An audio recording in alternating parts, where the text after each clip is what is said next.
Okay. Ooh.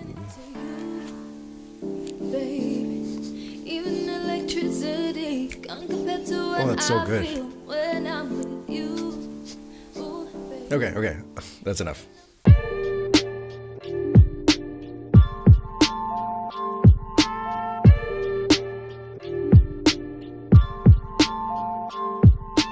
Huh. What's up? Oh, that felt good. I know it's probably more embarrassing for you than it is for me, but I made a point in a very recent video to say that I was just going to be as genuine as I could possibly be on these podcasts because that's sort of the intention. And as I was getting ready for this podcast, I actually remembered a very important point about being sincere and genuine for the podcast, and it's that I think oftentimes you do have to strike a balance between being professional and not, and it's tricky to find the line, especially when you're broadcasting a lot of that information now on social media. And a large part of the expectation with social media is that you do broadcast a lot of stuff. For people in prior generations, this tends to be one of the biggest concerns, is that they don't want to put their business out there. The thing is, especially having lived in a relatively small town like Sarasota, Florida, the one thing that you realize about living in a small town is that regardless of whether or not you want to broadcast your business out into the world, your community, the people that you know, will find your business out some way, somehow. And it'll get spread, and it's the most annoying thing, but it's just a part of the way that things work. Now, I'm not saying that you should just air out all your business. That's something that I'm also looking for a fine balance with, working with a business coach who gave me sort of a similar piece of advice, that you don't want to air all of your ills and all of your problems to the world, because after a while it does start to cut into the community's perception of you as being always having these ailments and issues. But you know that you can probably think about a handful of people in your community who all they ever do is talk about all the problems that they have in their life, and woe is me, and my life is so tragic, and yada, yada, yada. So that being the case, understanding that you're here at this point where you want to talk about things on social media, where you want to broadcast some of your life for the sake of presenting a certain image of yourself, and also maintaining a little bit of sincerity, you might as well accept the fact that that's going to happen, that at some point people are going to find out your business. And it may be an opportunity for you to open up and create a bit of honesty, provide a bit of honesty about who you are as a business owner. Which also brings up another point that I realize, in that this format of putting out content over video is sort of what is taking the place of blogging. And the thing about blogging that made it such a big deal, at least from what I remember reading about people who used to blog, is that oftentimes people who were blogging were documenting the process that they were going through. They were oftentimes documenting the process of their experiences becoming something, rather than just where they were already at. Granted, there were if you were already at a place where you were an expert in a particular field, you were documenting the experiences you had as you were going through your field day by day, the unique things that you saw day by day, but it was always about documenting the journey. So just understand that blogging, or vlogging in this case, which is video blogging, and taking those pieces of content and chopping it up for social media, for digital marketing, is a way of putting out, or is a way of sharing the experience that you're having as you're going through it.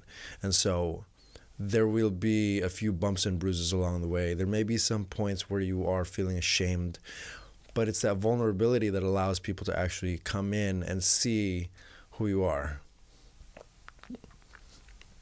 I know we just kind of blazed right into this video, but there's two parts to this. And the reason why I want to break this down is that, one, one of the points of success for digital marketing, at least from what I've seen, is a certain level of sincerity and vulnerability. And so it's creating a space where you can just express yourself relative to the goals that you're having, relative to the let's call it the journey that you're having in terms of your business, or in putting out this experience that you're having. It may be art, it may be in an entrepreneurial space, whatever it may be. And since we are specifically talking about the entrepreneurial and business space, the small business world, we're just going to go ahead and discuss just that. So you documenting the process is the thing that you see, the things that you see day in and day out is part of that journey. And the willingness to share with the world is one part of it.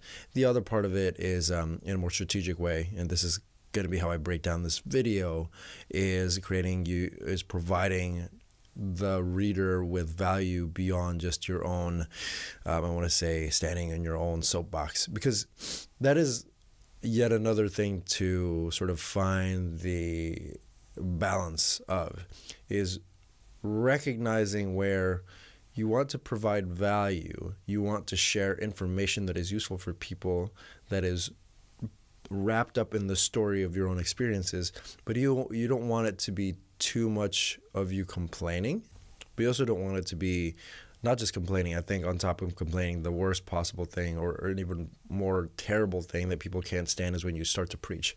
So while you certainly want to talk about your experiences and the lessons that you took from those experiences, you don't want to go starting to preach to people that the way that you experienced things and the lessons that you learned are the way to go about things, because it will turn people off. Turning people off is certainly not something that you want to do, especially if you're trying to draw more people into your world, especially if you're trying to be sincere so that people can be more sympathetic to your own experiences and find something that they can relate to in your own entrepreneurial small business journey. So the last thing you probably want to do is put people off by telling them, this is the way you should do things. This is how you should go about it, because this is how I experienced it. This is how I learned it. And I'm sure you can probably think of more than a dozen examples of people that do that.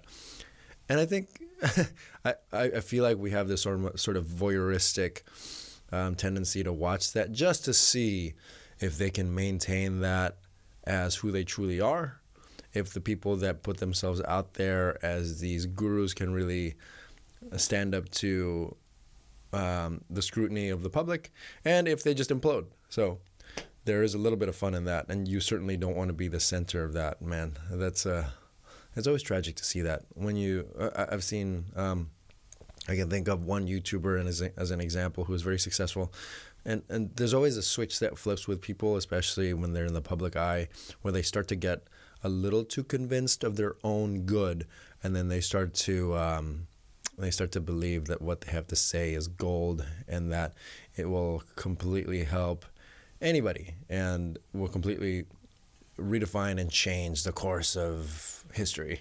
And it certainly can, but it's just one of those things where you can't be full of yourselves and BS the world about it. Now, going on to a more tactical thing. So I was thinking about this yesterday. I was like, what can I talk about on this podcast besides that beginning point, besides talking about how this is a platform where you can convey sincerity and honesty, besides a place where you can share your most genuine thoughts and experiences relative to your entrepreneurial journey. If you're already going through the process of thinking about this stuff and you may be experimenting with it, and you're short on things that you can share, if you're trying and grasping for material, one way you can go about creating content is actually this is something I've seen work very well for people in the real estate space.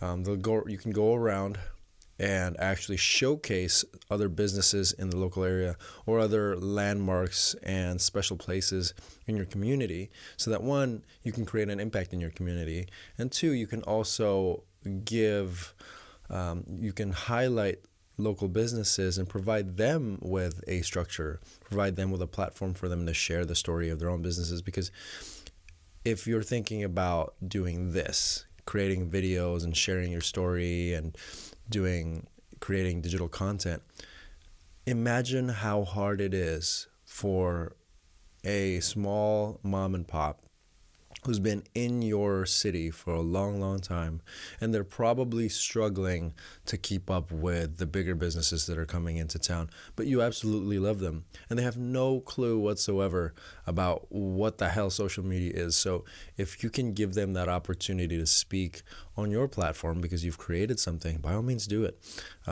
I've read this in many different places, and I've seen examples of this very recently crop up, where realtors have really gone and literally to town and started profiling local businesses. It's a good way of creating content because there are probably hundreds, if not at least dozens, if not hundreds of small local businesses that could use your assistance in sharing their story with the world. And so that's one way that you can go about it. I mentioned other examples before of what you can do to create content for this platform. You can create how-tos because, like I've mentioned in the past, YouTube is the number 2 search engine in the world, and you create literally a how-to. It's a very specific bit of advice I'm going to provide right now, is that one of the easiest ways that you can take advantage of YouTube is to remember that YouTube is a search engine and that a lot of people are going on there to find instructionals on how to execute XYZ. And so if you happen to be a lawyer and you create a how to fill out form ABC, then you'll be able to actually provide value for people who are in your local community. As an example that I gave in the past is I needed to fill out some paperwork here locally in Florida, and specifically here in the city of Sarasota, and I just looked that up. And then that was before I actually went to go and meet someone, actually go and talk to a lawyer about all these concerns, and I was better armed. I was more prepared to have those conversations since I already took the time to look into what it is that I needed to do, and it was just a matter of filling in specific questions that I had. We could get more specific if you wanted to get some custom metal work done and you had questions about that. Or rather, if you're a custom metal worker and your customers had questions about what it is that you do, your process and all these things, what your offerings happen to be for your business, they are better able to find out what you can provide because you actually talk about those things in those videos, in those how-tos. And it also gives them a sense for your expertise if you're providing them with the knowledge and the value of a how-to, because then they can go, okay, this guy actually knows what he's doing. Because even though you're providing those how-tos for people who may be interested in doing these things for themselves, oftentimes people are just on there because it's sort of an entertaining thing to go and check out the behind the scenes of what it looks like in a metal shop. It's very fascinating stuff to watch. I certainly find myself watching these things all the time. I just recently watched a video. I believe it was Business Insider did a video on custom made shoes in Italy.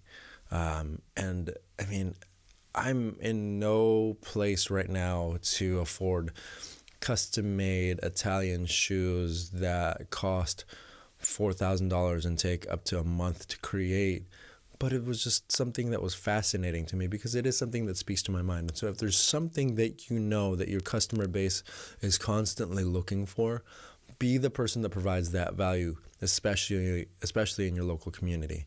Another one that I've always discussed in the past is to create testimonials, because where you can always get in front of a camera, or you can always live stream and talk about how amazing you are.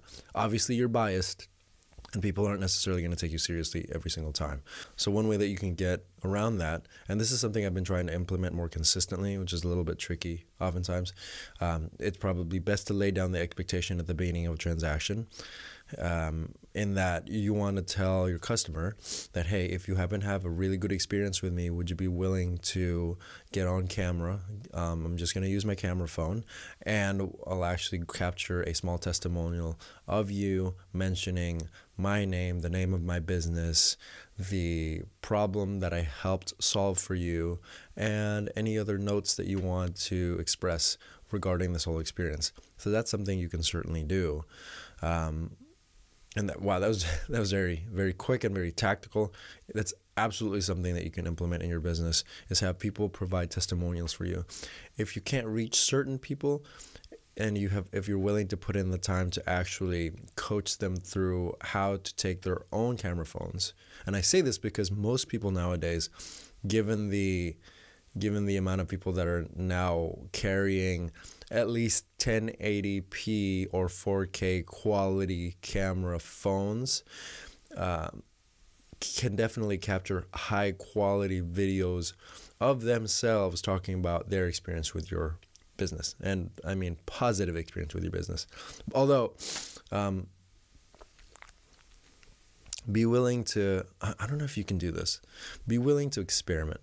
And by that I mean be willing to experiment with, I wonder if you couldn't take a negative review, say on like Google, and if you couldn't respond with a video, I wonder how that would work. It'd be almost the same as just calling the customer, but you would be broadcasting. I mean, again, broadcasting any of this is absolutely up to you and your discretion. If you don't want to do that, if you don't feel that that's comfortable or professional, whatever, that's up to you. But honestly, it does kind of play a little bit to people's vanities if they're particularly happy with your services and they're ecstatic to share their positive experience with you, especially their positive experience with you. I mean, that's the whole point of word of mouth. Why not have word of mouth be there and more scalable? So what I'm trying to say is, if a stay-at-home mom looks at your website and sees videos of yet another stay-at-home mom who had a very positive experience with your business, now she can absolutely relate to that experience, being a stay-at-home mom, having the 2.5 kids and a dog and the white picket fence. It's a more relatable experience. So those are certainly a few examples that I've given in the past. Dance break.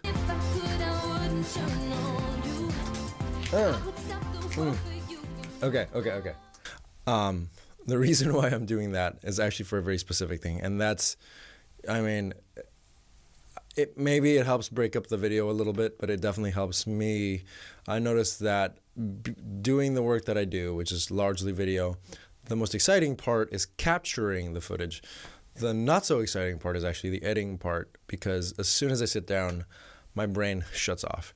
And going into a little bit of evolution, whether or not that's because we're not supposed to be sitting for extended period of times and it shuts down the part of our brains that keeps us awake, let's not go too deep into that, but it definitely helps. And so I've been making a point of that since in the business that I help my buddy Zach with. We do tend to have little dance breaks in the day because we somehow got into late of last year, early into this year, and I'll drop a little bit of a clip here. Do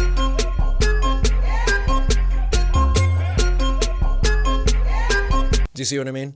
So we've been having these little dance breaks at work, which helps a ton. And that also, by the way, that video is a great example of myself and my business, Echelon Media, profiling a specific business. It just so happens that I'm embedded in that business because I help Zach out with the work on a day-to-day basis, and so we get to share a lot of the same thoughts and experiences that we go through as business owners. And there's a mutual exchange of we get to discuss these things, we get to have fun together, and we can pump out content. So I mean, if that is not a good example of being being as genuine as possible and still providing content within the context of your business, I don't know what is. But definitely give that a shot. And if you happen to like dancing, or if you feel like you like to dance the rest of the time and you feel that you're okay with dancing on camera in front of other people, because why not, then give that a shot as well. All those things said, I hope this video was helpful and it gave you some good bit of advice that you can possibly use for your own small business entrepreneurial venture. Go ahead and give it a like. If you happen to be on Facebook, give it a thumbs up. If you happen to be on YouTube, if you have any comments, questions, suggestions, advice, if you just want to say hi, go ahead and leave a comment in the comments section. If you happen to be on YouTube, subscribe to my channel if you like it, and make sure that you hit the notification bell, because otherwise you will not get informed of when these videos come up, and I do make an effort to post them every single week. And that aside, if you happen to be on Facebook, go ahead and like the Echelon Media page. Once again, I do hope that you found some value in this video. I try to make this as chill and sincere as I possibly can, with a little bit of lighthearted shenanigans along the way. It's a little bit structured, a little bit not, because I need to make it relevant and useful for you. But that aside, my name is Mark with Echelon Media, helping you elevate your story. I will see you later. Peace.